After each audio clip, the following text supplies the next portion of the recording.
Welcome to Tidy Conversations, where we profile some of the world's best administrators and leaders from around the world. Today we're talking to Trevor Nisbett. He's the CEO of the West Coast Eagles, one of the AFL's premier clubs over many decades. Let's go have a chat with him.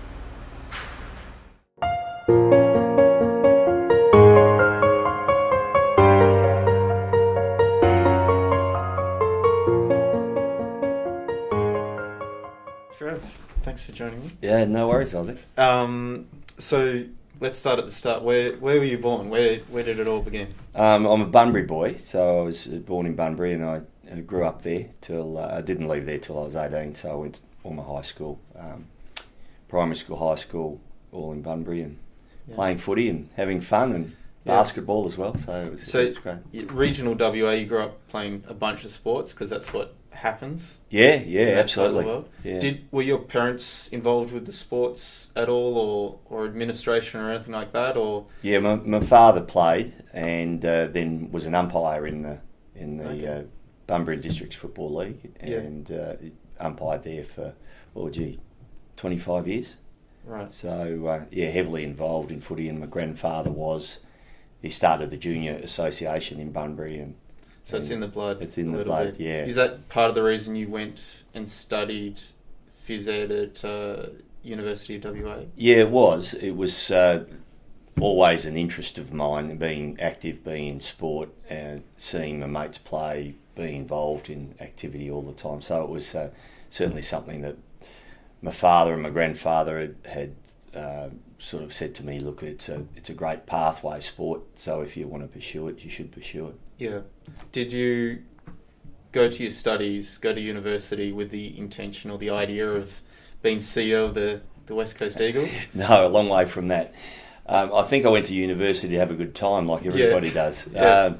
But I went to university to really find out what I wanted to do, and it was interesting doing phys ed because it was a great moment of my life where I met a lot of really good people who have gone on to do some fascinating things other than phys ed. So it's been quite interesting to see where everyone's ended up.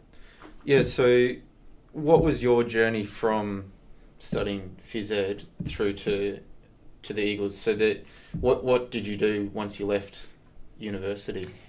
I was playing at East Perth, and I wasn't a great player. I was okay, but I wasn't a great player. So I had an opportunity to do the phys ed work there, and I followed a guy called Bruce Sinclair, who encouraged me to do the phys ed after him. So I did all the fitness work at East Perth for a couple of years, and then I got an opportunity to do the football development as well as the phys ed work, which was initially part-time. And then I moved into administration, where it was football management.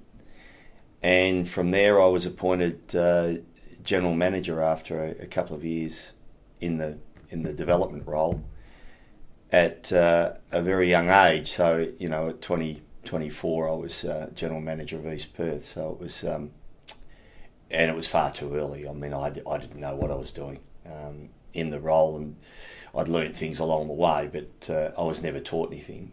I just had to learn it on the job, and that's really difficult.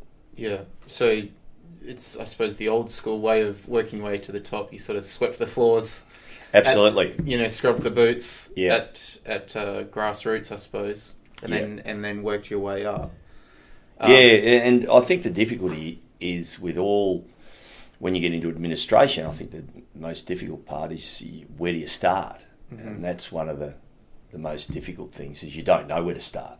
You're sort of looking at the East Perth Football Club as how it evolved and where it was at, and we weren't in a great financial position, so I had to quickly do some financial work that I hadn't done before. So there's a fair bit of study that I had to do externally to make sure I knew what I was doing. So is that sort of where you learned how to manage a limited amount of resources as well? Because presumably you didn't have huge amounts of hands to help you with things, or money. No, we didn't in those days, and certainly even today, waffle clubs. I was at East Perth for 3 years. I played there for 5 years, there for 3 years in admin, and then I moved to Subiaco as the football manager. and I moved there for 6 years, and the same thing applied. Subi weren't financial at all, and it was a terrible time for the club trying to fundraise and get to a point where they could build their resources. I think there were 4 of us involved in the office, and trying to run a football team as well as trying to balance the books was a really difficult time in that 6 years as well. So the resources are limited, so therefore you have to work smarter, I guess, than a lot of others to make sure everything falls into place. And I presume that's how you work out your people skills as well, as to how to manage people as well, with trying to get them on board and those sorts of things. Yeah, look, it's appointing people is a really important part of what we do and what everyone has to do. You need people, and in waffle clubs, in amateur clubs, and you need people who are obviously multi-skilled. You can't just be a specialist in one field. You need to be able to do everything, and consequently I learned the majority of my skills in admin at East Perth and Subiaco, doing a multitude of tasks, so that by the time I got a job at the Eagles, I was used to everything from the ground up.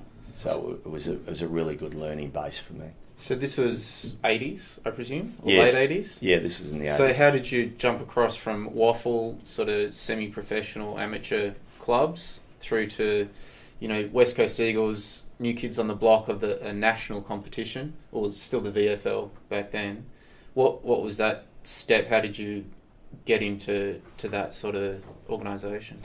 Well, I was working at Subi, and we'd had a lot of success in that period of time on field, and we'd also I was working with a guy, Michael Flanagan, and the chairman was Mike Carlisle, and then David Williams, and between the club and the football side, it was a very successful era. We played off in 4 grand finals and won 2 premierships, and things were tracking along. And I got a call from a guy called John Adams, who was on the board of the West Coast Eagles at the time, and we caught up for a chat, and he convinced me that the Eagles were going to go forward from this point on, and it didn't look that way, because they'd had What year was this? This was 1989. Yeah. West Coast had had a pretty ordinary year that year on field, and off field it wasn't much better. So it was a difficult conversation, but it was a really challenging one, and John put it to me to join the club. Obviously there was a lot of hoops to get through, and I joined the club as the football manager, and I think the opportunity to work in the then VFL, hopefully, and the signs were there that was going to turn into the AFL, and it did in 1990, and it was a great opportunity to get involved in that level. So, sort of off-field culture leads to on-field success usually. Yes, it does. So, getting to a new organisation like the Eagles, sort of new to a competition, still sort of finding its feet really at that period of time. How do you go about adjusting culture and sort of changing the way that the club's going to move forward? Well, it's generally about people and about who's involved in your business, and I guess in our business we didn't have a lot of people when I first started. I think there were 14 people at the Eagles trying to run a fully professional organisation, so we were very disorganised. We weren't in great shape financially again, and we weren't engaging with our fans and community and members, and in those days note holders and others. So there was very little engagement, and there was, I guess, not a lot of productivity. Most of our team were off contract. Most of the staff were all over the place. They didn't know what was happening from week to week. So it was disorganised, and our CEO had just left, or is about to exit. So it was a difficult time at the end of '89, but it was certainly an opportunity, I think, for not only for myself but a lot of people, that we sourced and got involved, including our coach Mick Malthouse. He came on a couple of months after me, and then Brian Cook started about 4 months after I did. So we were starting to get a good team of people together, and we had to then cherry pick some other people that could help us on a part-time basis because we didn't have enough money to employ people full-time at that stage. So how do you go about putting in place those structures and attracting some of these people that are pretty good people? Even back then, I'm sure they were really good people. How did you go about finding and attracting guys like that to your organisation? Well, I think that the first part of it is you've got to have something to sell, and you've got to be able to say to people, look, this is going to be a real challenge. If you're not up for the hard work, don't come on board, because we're going to have to work really hard to make this work. Because if you haven't got the income coming into your business, you can't resource people, you can't resource things that you need. And I remember in the early days, just resourcing enough footballs to use at training was an issue at an AFL level. Yeah. It sounds silly these days, but it was a fact. It was a difficult time, and we had to find people who were going to be fully committed, and we found people both on the eastern and west coast, and we were able to get those people involved who technically volunteered a lot of their time, because we couldn't pay them what they were probably worth being paid, but they were prepared to do it. No different to if you're a volunteer at an amateur club or even a waffle club or semi-professional clubs. You still have to have a band of volunteers who are going to help, and you have to drive them and get, I guess, the internal culture right. And if they understand that, and you can't spend more than you've got, so if you use those edicts to start your football club on the right path, you'll generally get it right. So do you, I presume you've got strategies in place. Did you map out a 5-year strategy and say, we're going to win a premiership at this point? Or did you say, we're just going to create the environment for success to happen? Like, how did you illustrate these sorts of things to a Brian Cook, a Mick Malthouse, and these sorts of things? Was it a clear illustration? Not really. Generally, in our first 12 months, it was day to day. And of course, not everyone knew everyone. Mm-hmm. So people are feeling their way with different personalities and very strong personalities in one football club. So it was a difficult year, the first year, 1990. The first thing, though, you need to concentrate on I think in any admin position, on the things that are absolutely critical at the time.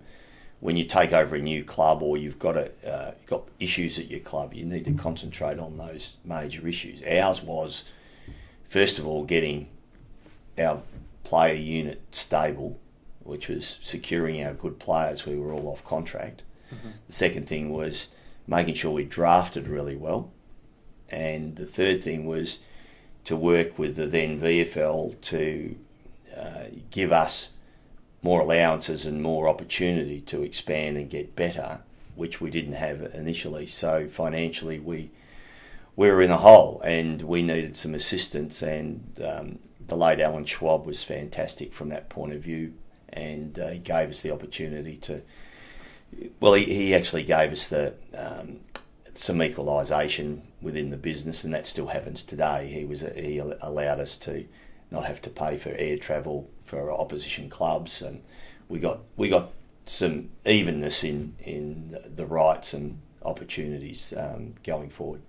So when you look at other new clubs being, Gold Coast at the AFL level, those sorts of organisations, and then going down to amateur clubs, what's your sort of advice?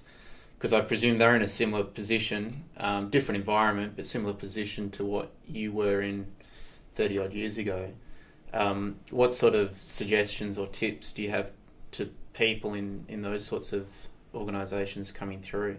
Or is it basically the same fundamentals? Well, the fundamentals are you've got to concentrate on the key areas to start with, and having a 5-year strategy or a 6-year strategy initially is probably not an option.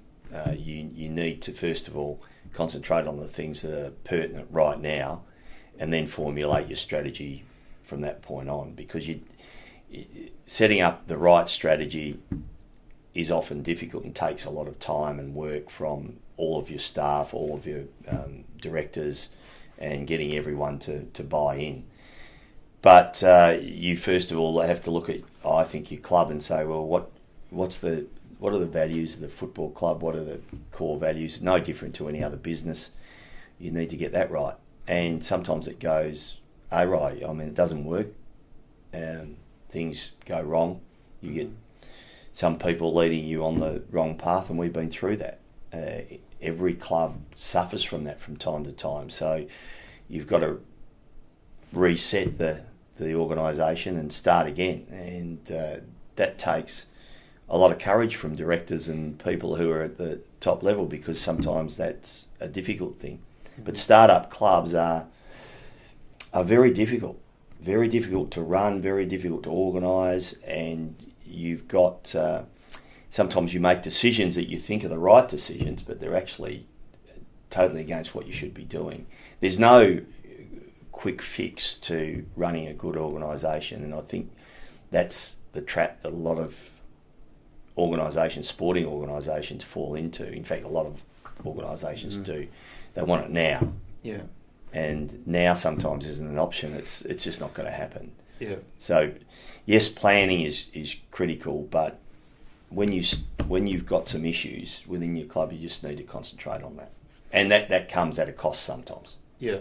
So, just going back to your brief comment on members and memberships. Yes. So members have changed a lot in the last 30 years.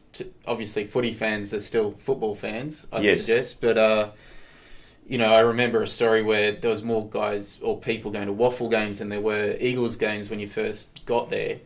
How has your view of members and memberships changed over 30 years? Because obviously it's a lot more scientific now, presumably, than what it was back then. Yeah, well, the thing, I think that we've learned a little bit more, even more recently, with the transition to a new stadium.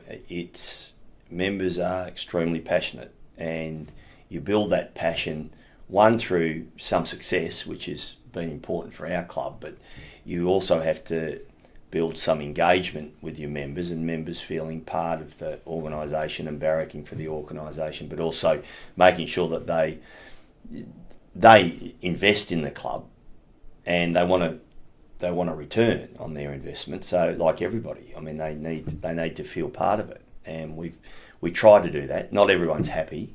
It's very hard to please everyone, and you just have to keep trying your best to keep engaged with your members, with information, and with social media now, and things that we can do that are a little different to get to people quickly.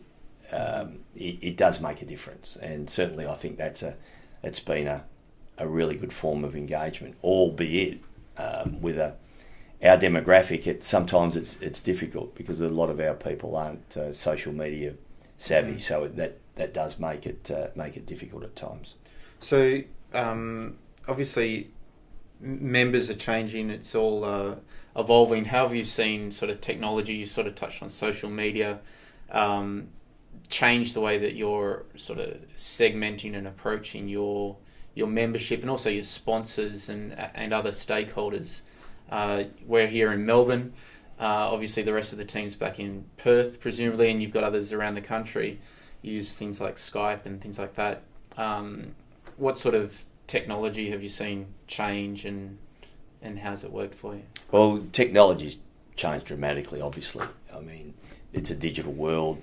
People are engaging every day, every minute, and with the likes of started with the internet and websites and so on. Now it's immediate on Twitter and Instagram and everything else that's being used, and there's more and more concoctions coming up every day. So you've got instant replays of everything. You've got instant feedback on everything, and most of our members are now getting attuned to that. We have digital magazines now. We have digital inputs that we didn't have 5 years ago, let alone today. So it has changed dramatically how we communicate with people. A lot of our membership now is online and accessed online, so it's so different to how it was. I think it's a good thing because people can get immediate access, but you've got to know how to transverse through a whole heap of things that you can get the right communication systems that you need. And again, if you look at our demographic, some people are still challenged by that, and that makes them pretty angry at times because they don't think they got the information, but it was certainly there. Mm-hmm. But we try to work through that with certain customers. So everyone's got the data at their fingertips. Everyone's now an expert. Everyone has always been an expert on football, I presume. How do you handle all these experts that I'm sure come to you every single Monday morning and tell you how things should be getting played and who you should be sacking and who you should be hiring and everything else that happens? How do you personally handle all of that? Well, I guess the emotion of football is what drives everyone. I mean, it's an emotional game. A lot of people hang on the wins and losses.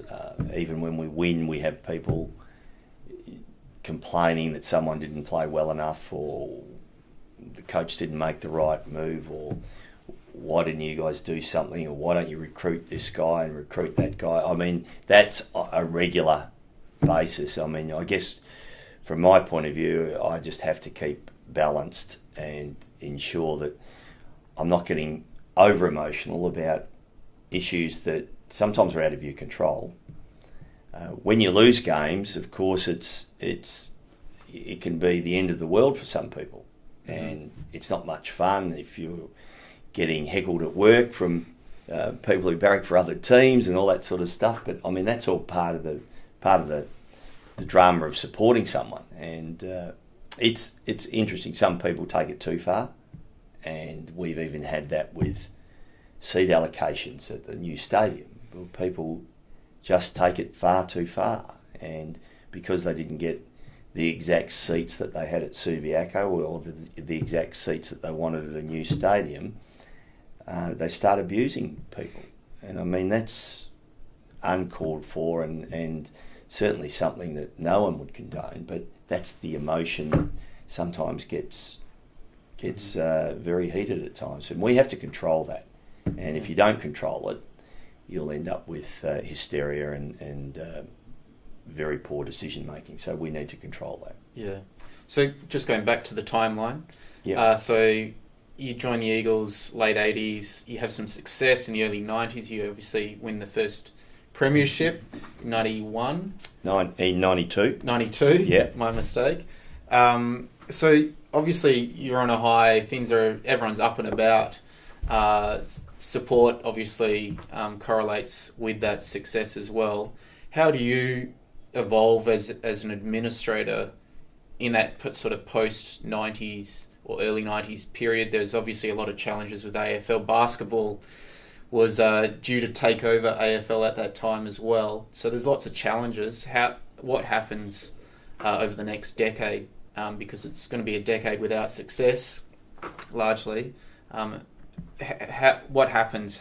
How do you handle yourself in that period? Well, I think the thing for us is because we were a new startup and we had the opportunity to evolve and just continually grow, our aim was growth. Mm-hmm. So we started with 2,500 members and had 10,000 members by 1991, and we gradually grew.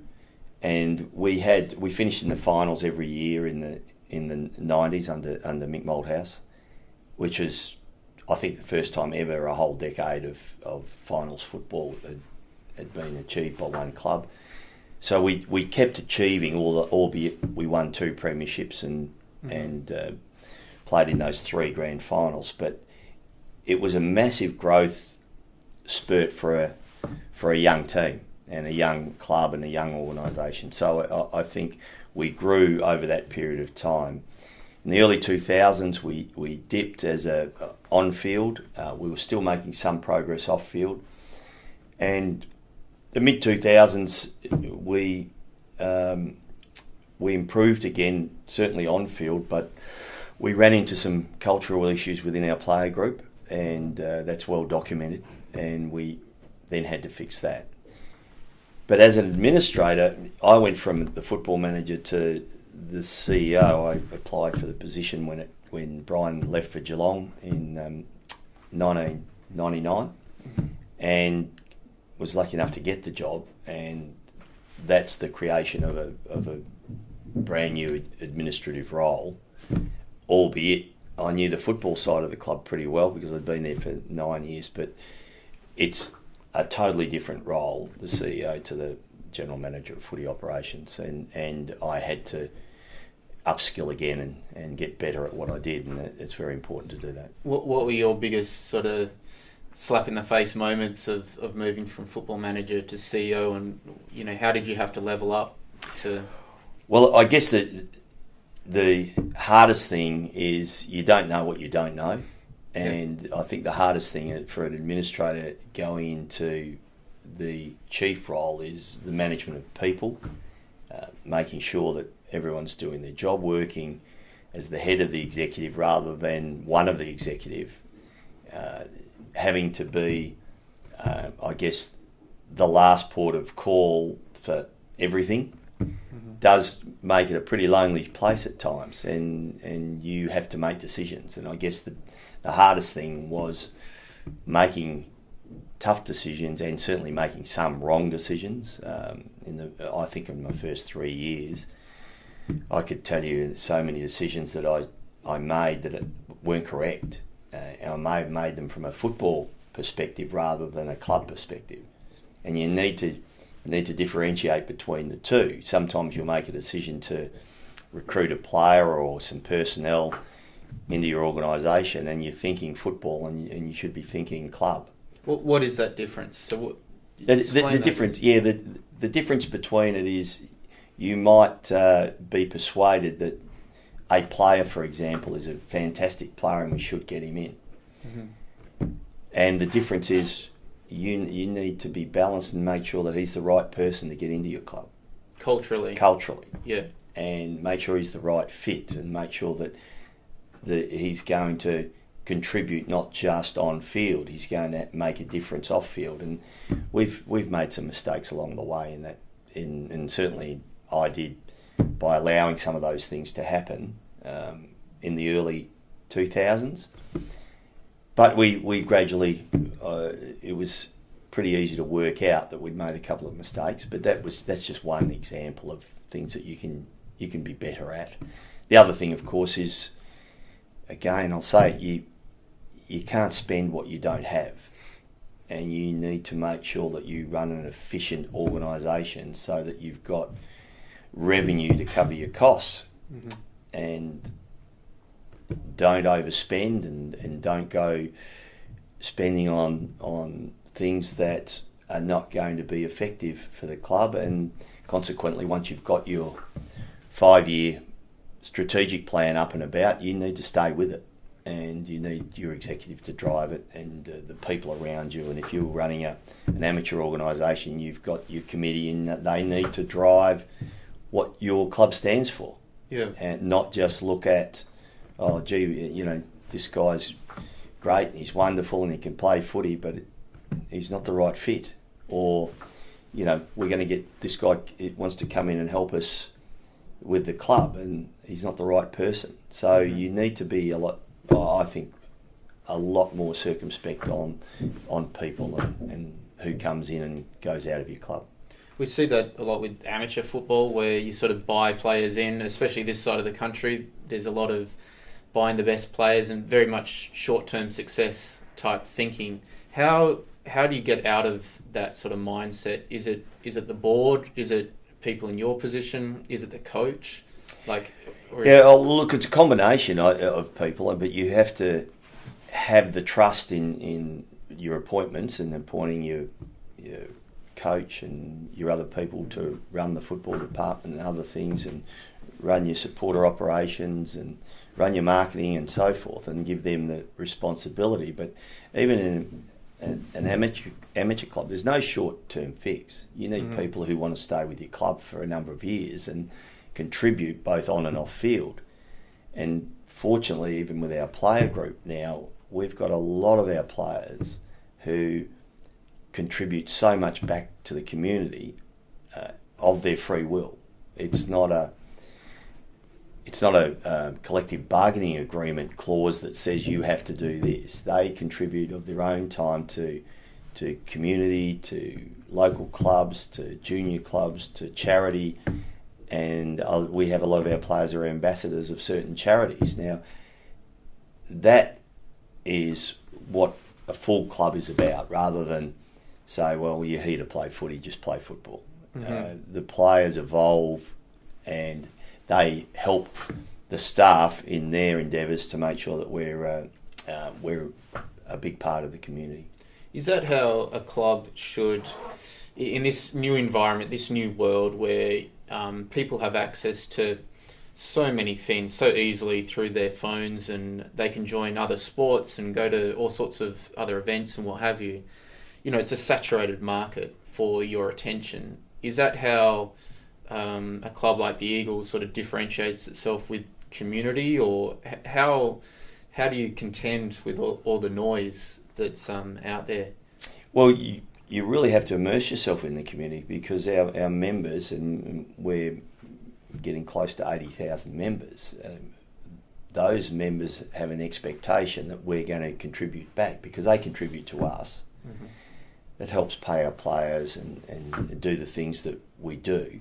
But certainly from their point of view, and I think most members would say, look, we'd love you to keep contributing to the community. And I think our community feel is pretty good. I think the programs we run and the things we do are good. But that is the way to keep engaged and keep people engaged with our club. Now, if we don't do that, we run the risk of people choosing the beach or the movies or shopping or something else that it's not necessarily another sport.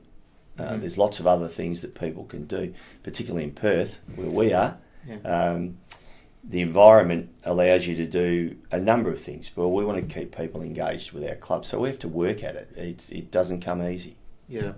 So back to yourself, how have you grown as in this role? So you took yourself off to Stanford. Was that under your own volition, or was that a recommendation from the board or somebody else? It was a recommendation from the board several years before I actually went, but I needed to get the timing right, and there's never a good time. I had to go in the middle of the season, so there was a bit of anxiety about how I could set up the exec to run, and fortunately I've got a fantastic executive team who is mostly all still with me. So there's that was, a big 8.5 weeks. It was a Stanford executive program which I thoroughly enjoyed and learnt so much from, and it was a great recommendation by the board and the chairman at the time. But certainly from my point of view,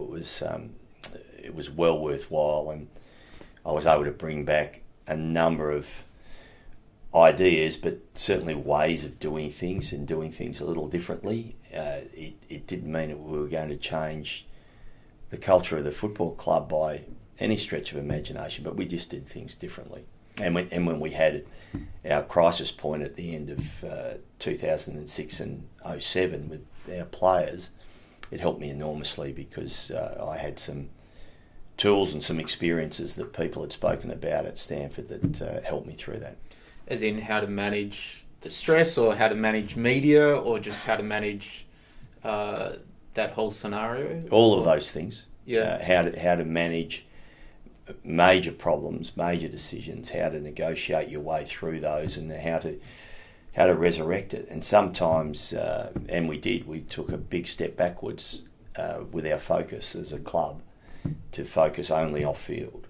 And our on-field suffered. We ended up finishing last in 2010 because of it. But we were prepared to wear that because we needed to get the culture of the player group right. I don't think there was a great problem within the club itself, and we found that out, that there wasn't. It was mainly within the player group with a few, and I shouldn't label everyone because there's with a few, and we sorted it. But it took some time because we had to work through the issues and regrow the group to understand their responsibility at all times, not just some of the time.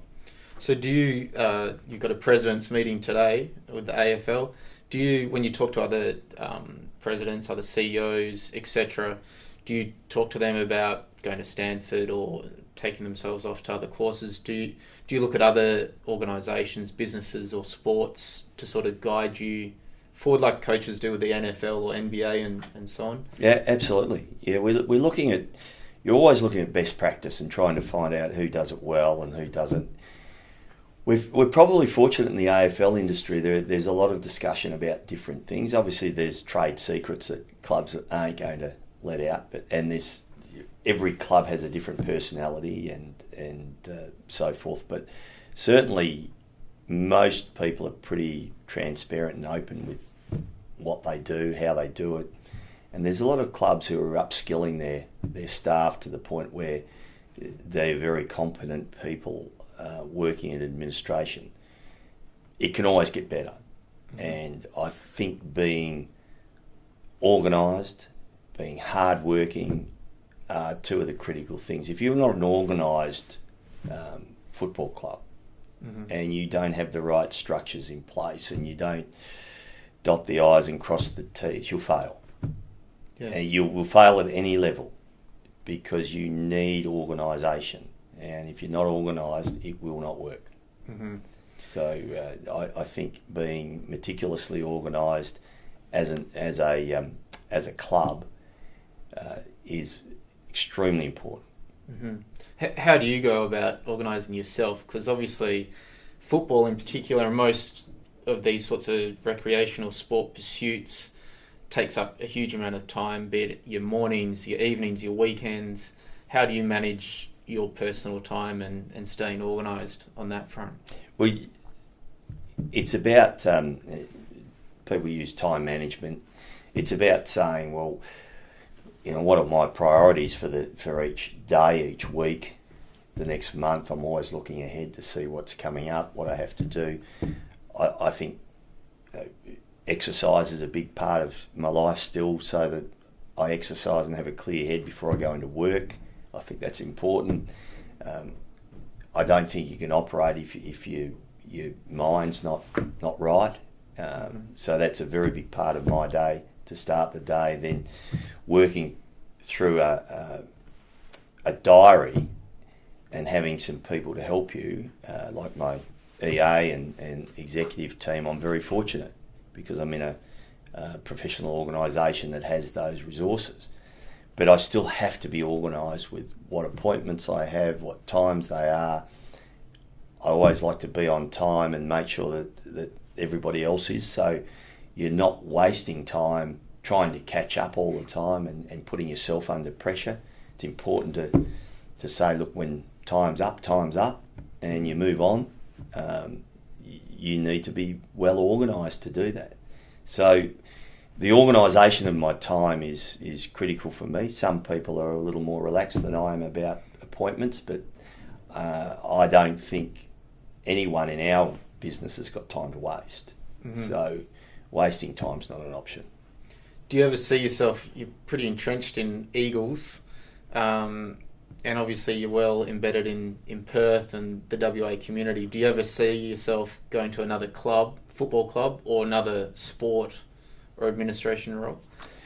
No, not at this stage of my career. I mean, I'm getting towards the end, so it's not something that I'd be looking to do. But I've had opportunities to do that, but I've always been able to, I think, hopefully reinvent myself and the people around me to keep moving in an upward direction, and that's where our club's at the moment. There's a couple of really big challenges ahead still for us. That is to get the stadium embedded into our culture and what we do and make it a real home for us, which is what we're doing at the moment. We're building new premises out at Lathlane Park, which is going to be extremely important for us because it'll be the first time really We've had a home that we can call our own, which is our admin facilities and our football facilities and 2 ovals together, and it allows us to embed our members that they've now got a home. They've got a social club, so they've got a facility that they can call their own. So all of those things have taken us 32 years. So it's been a long journey to get to this stage. So there's still some challenges for me here. Yeah, so not that I'm trying to push you out early or anything like that, but for people that are sort of coming up and sort of wanting to be in your position in the future, what would be your suggestions or hints as to how to best direct themselves, or what courses they should take themselves on, or how they should bite their time? What would be your tips?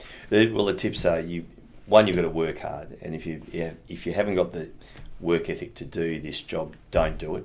Pursue something else, because sports administration has some wonderful parts to it, and there's excitement when the games are on. There's excitement post-match, and there's a few other events, but the majority of the time is seriously hard work and long hours. It is exciting at times, but the admin side of our sport is extremely challenging and hard work. The second part of it is you need to upskill all the time. So you need to keep studying and keep learning things, and your financial acumen is got to be one of the strongest points you need to run an organisation, not only like ours, but any organisation, so that you're not spending more than you've got. Probably the third part of it, you need to be extremely organised. So if you're disorganised in your life, you'll be disorganised at work, and consequently it doesn't work in our business. You need to be pretty well organised, and then most things will work for you. But I would say there's a lot of young people who'd like to get into sports administration, and there are roles. The other difficult part of it is you need to start somewhere. A lot of people won't start at the bottom and work their way through. A lot of people want to work in middle management first and go to senior management and be the CEO of a football club or a basketball club or whatever very quickly. And it doesn't work like that. You'd be very, very lucky to walk straight into an organisation and be on the executive team. If you were lucky enough to do that, well done. But in general terms, you need to know the fabric of the organisation for a couple of years before you can actually move on up into other roles. We've got several people who've done that, and they're doing very well, very well. And in fact, a lot have moved on to bigger and better things at other clubs, and we're grateful that we had them for a while. Yeah. How do you find, I presume you've still got mentors around you, what are your suggestions for finding those sorts of people and creating an advisory group around you? Obviously there's one around the club as well. What's your tips for somebody aspiring to get people such as yourself sort of to help guide them? Well, I think you need to find someone you trust explicitly. I don't think that's an exclusive. I think everyone knows that you need people you can trust to confide in and get feedback. Or I have a couple of mentors that provide me feedback without even asking them, and not all of it's great. From my point of view, great in the sense that it's not all positive. But that's what I prefer. I prefer feedback that's honest. And if you can find 2 or 3 people in your life that you trust, they'll give you the feedback whether you want it or not, and then you can then have a discussion with them about issues that you've got. And I think that's really critical. And I don't think you can just source someone because of who they are or what they are. That needs to evolve so you can get that right. Excellent. Well, Eagles are towards the top of the ladder. I think it's a good time to have caught you. Thanks very much for joining us and giving us some tips around administration and leadership, because it is a tough space to find some of these sorts of things. Thanks for joining us. My pleasure. Thanks, Isaac. Thank you.